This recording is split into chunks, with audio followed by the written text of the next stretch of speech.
think of me, you should think of fire. आज की video में हम बात करने जा रहे हैं एक ऐसे सिनेमैटिक एवोल्यूशन की जो पहले रेयर था लेकिन आज एक स्ट्रॉन्ग फोर्स बन गया है, डोमिनेटिंग वुमेन इन सिनेमा। यानी वो फीमेल कैरेक्टर जो सिर्फ रोमांटिक सपोर्ट सिस्टम नहीं बल्कि सेंट्रल पावर हाउसेस होती हैं। वो इमोशनल भी होती हैं लेकिन वीक नहीं, वो लड़ती हैं लेकिन रीजन के साथ वो लीड करती हैं और उनकी प्रेजेंस स्क्रीन पर फील होती है। और ये चीज कैसे डेवलप हुई और आज हम 3 ऐसी मूवीज के जरिए इस ट्रांसफॉर्मेशन को समझेंगे। Atomic blonde, terminator 2, mad max fury road. तैयारी कर लो क्योंकि ये कोई टिपिकल हीरोइन वाली वीडियो नहीं होने वाली।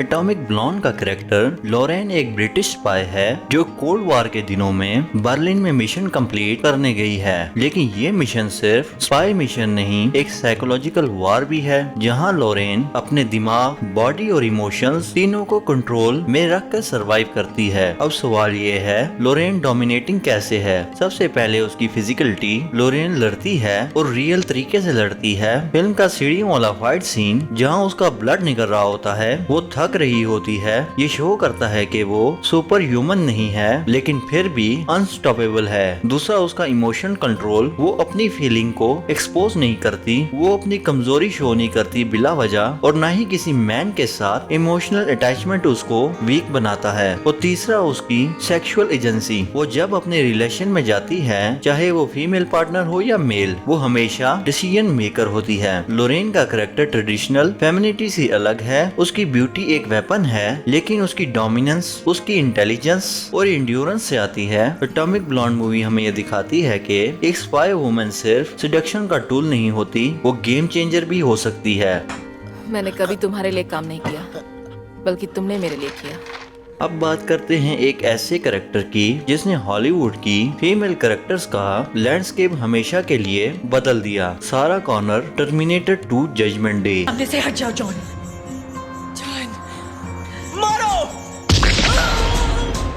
पहली फिल्म में सारा एक टिपिकल 80s फाइनल गर्ल थी जो भागती है, छुपती है और एंड में बच जाती है। लेकिन टर्मिनेटर 2 में सारा पूरी तरह ट्रांसफॉर्म हो चुकी होती है। मस्कुलर, टैक्टिकल, इमोशनली हार्डन्ड, अपने मिशन के लिए ऑब्सेस्ड। उसका गोल सिंपल है, अपने बेटे को फ्यूचर का सर्वाइवर बनने के लिए तैयार करना। लेकिन इस बात में वो सोसाइटी के नॉर्म्स को तोड़ती है। वो माँ जरूर है लेकिन ट्रेडिशनल नेचरिंग मदर नहीं। सारा डोमिनेटिंग कैसे है? उसका मिशन ड्राइवन माइंडसेट। वो किसी की नहीं सुनती जब उसे लगता है कि वो गलत है। उसका फिजिकल ट्रांसफॉर्मेशन, उसका बॉडी टाइप, उसकी मिलिट्री ट्रेनिंग, ये सब फीमेल स्टीरियोटाइप से हट के है। उसका फियरलेसनेस, वो गवर्नमेंट, इंस्टीट्यूशन और इवन मशीन से नहीं डरती। लेकिन सारा का कैरेक्टर कॉम्प्लेक्स भी है। उसकी डोमिनेंस कभी कभी उसे इमोशनली रिजिड बना देती है, जहाँ वह जॉन को सिर्फ मिशन का पार्ट समझती है, बेटा नहीं। टर्मिनेटर 2 मूवी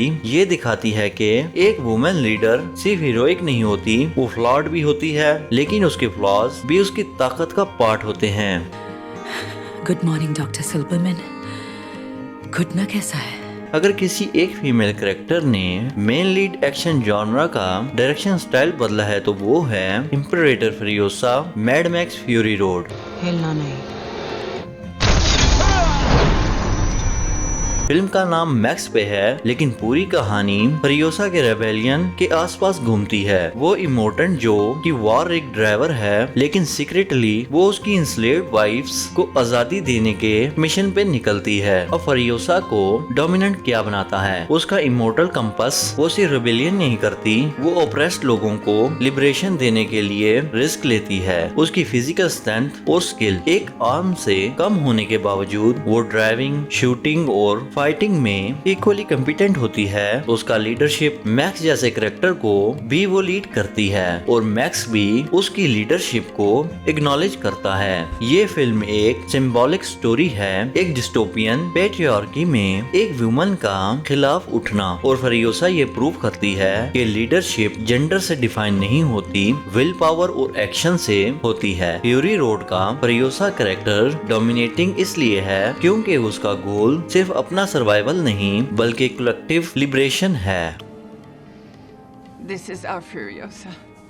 तो जब हम लोरेन, सारा और फरियोसा का कंपैरिजन करते हैं तो कुछ कॉमन पॉइंट्स समझ आते हैं। फिजिकल प्रेजेंस, ये वुमेन सिर्फ इमोशनल या रोमांटिक इंटरेस्ट नहीं होती, वो एक्शन में हिस्सा लेती हैं। मोरल कन्विक्शन, ये लोग किसी कॉज या आइडियोलॉजी के लिए लड़ती हैं, खुद के लिए नहीं। इमोशनल कंट्रोल, कमजोर होती हैं लेकिन वो उसे कंट्रोल करती हैं। नॉन सेक्सुअलाइज्ड डोमिनेंस, उनकी पावर उनकी ब्यूटी से नहीं उनकी चॉइसेस से आती है और ये सब इम्पोर्टेंट है। ये कैरेक्टर किसी मेल कैरेक्टर की सपोर्ट नहीं है, ये खुद सेंट्रल स्टेज पर होती हैं। क्या ये रिप्रेजेंटेशन रियलिस्टिक है? अब एक लॉजिकल क्वेश्चन ये भी है, क्या ये डोमिनेटिंग वुमेन रियलिस्टिक है? देखिए, सिनेमा एग्जैजुरेट करता है लेकिन रिप्रेजेंटेशन मैटर करती है। जब एक लड़की सारा कॉर्नर को देखती है तो वो सिर्फ मसल्स नहीं देखती, वो देखती है कि एक माँ भी वॉरियर हो सकती है। जब कोई फरियोसा को देखता है तो वो समझता है कि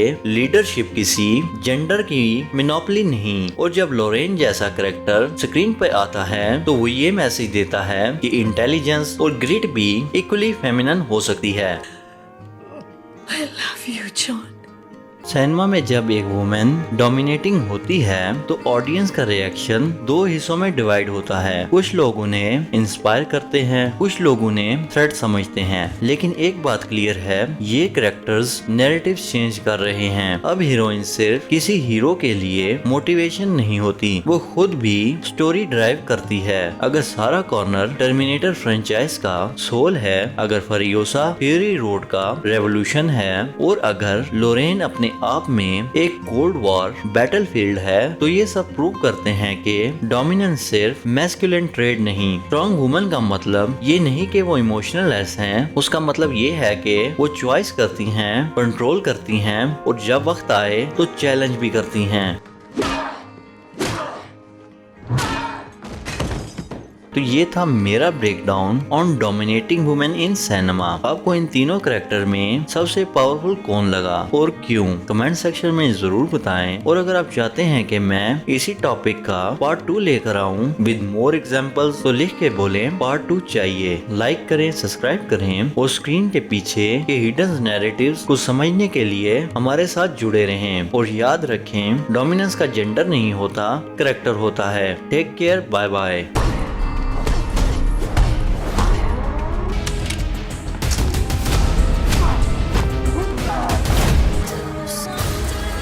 They're gonna know I was here.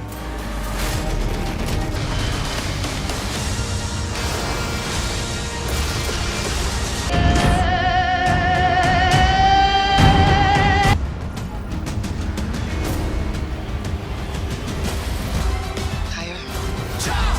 Further. Faster.